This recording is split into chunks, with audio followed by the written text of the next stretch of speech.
Hello friends, in today's question, two identical conducting rods are first connected independently to two vessels, one containing water at 100 degrees centigrade and other containing ice at 0 degrees centigrade. The second case, the rods are joined end to end and connect to the same vessel. Let Q1 and Q2 gram per second be the rate of melting the ice in the two cases respectively.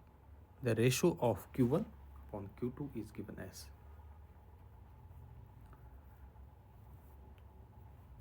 So, in this case, we are given two containers. One contains water, another one contains ice, and there is a connection between the two using the rods. And these connections are, we can consider them two independent cases. In the first case, let us say that this is our 100 degree centigrade water, and this is ice, which is at 0 degree centigrade. And in the first case, we have two rods, and both the rods are connected independently. So this is a first rod, and this is a second rod. So both the rods are connected independently between the vessels. In the second case, the rods are connected first of all one end to end, and they are connected between the vessels.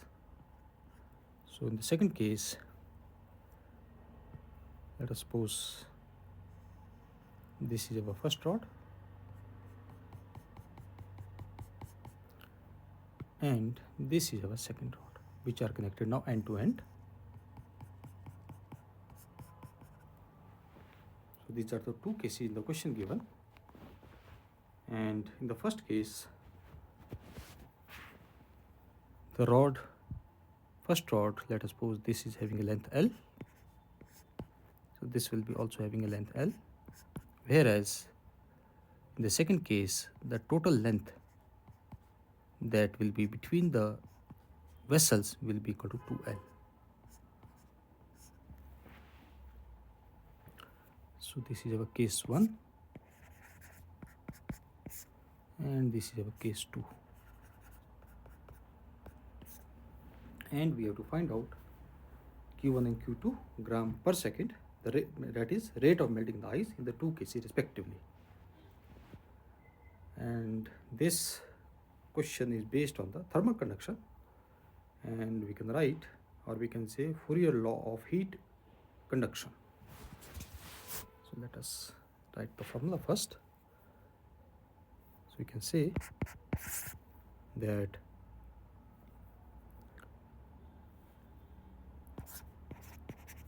concept of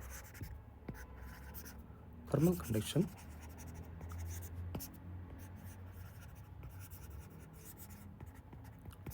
and Fourier's law of heat conduction.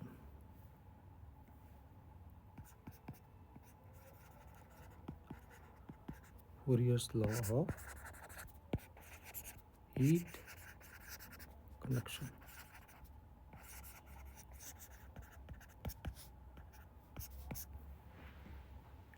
And this gives as an equation, we can say that our Q is equal to K multiplied by A multiplied by delta T divided by L and whole multiplied by T.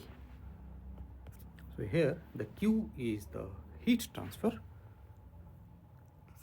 So Q is our heat transferred.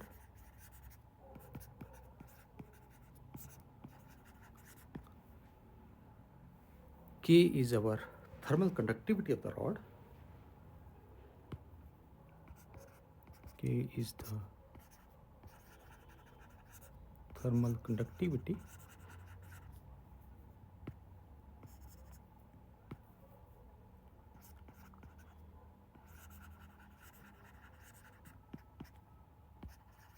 of the rod. A is the cross-sectional area.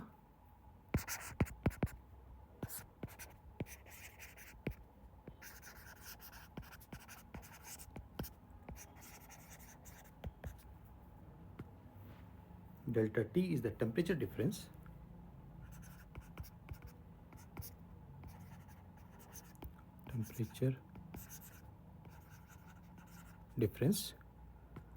And finally L is the length of the rod.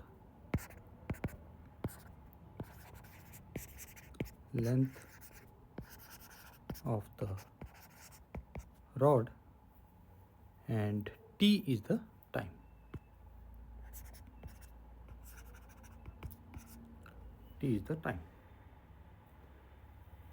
Now we are supposed to find out the rate of melting the ice. So we can say the rate of melting the ice can be written as rate of melting ice. Let us suppose that is given as Q, and this will be equal to capital Q divided by time T.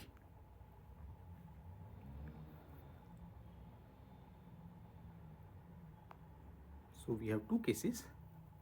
Let us divide this equation as well as, let us put this equation we call as 1 and the equation 2.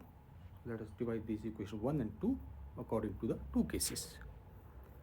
So we start with case number 1.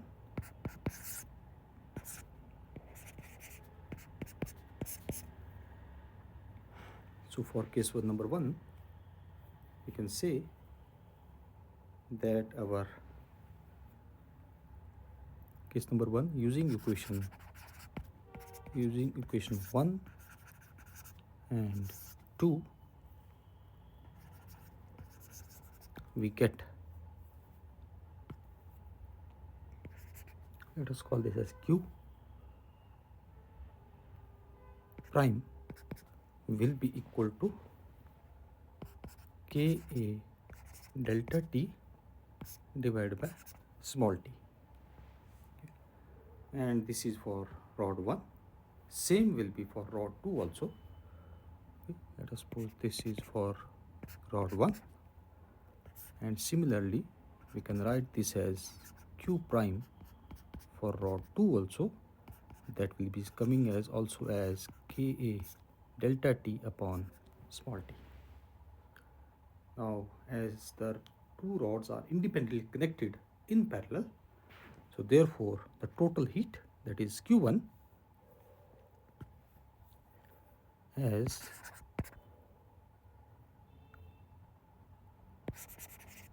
the two identical rods are connected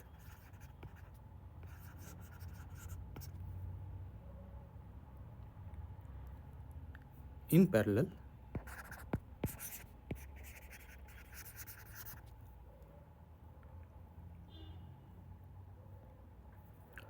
therefore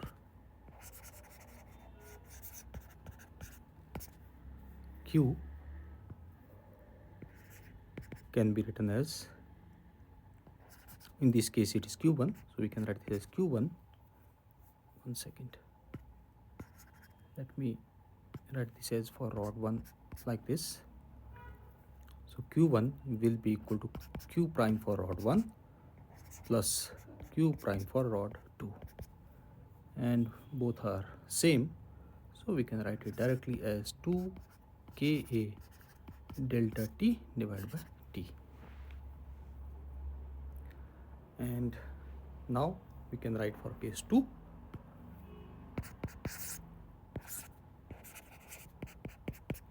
In case 2, the rods are connected end to end, so total length becomes 2L.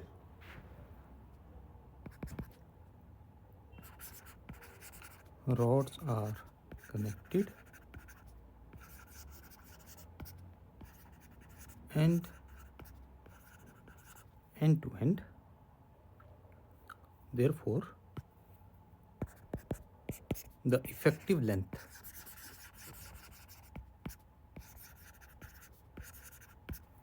effective length of the system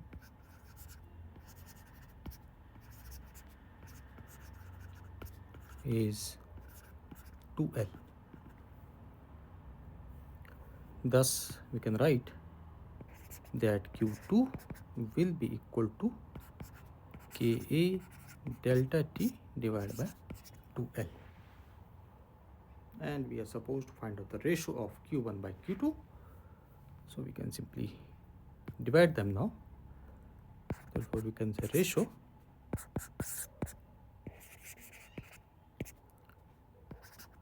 Q1 by Q2.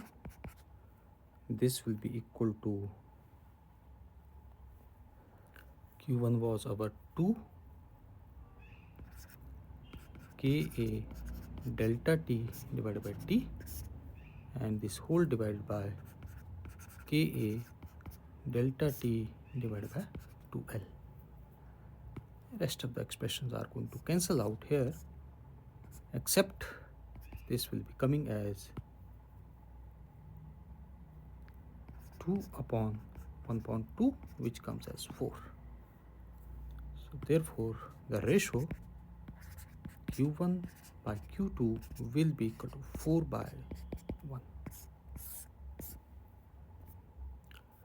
So the option, that is C, is the correct one.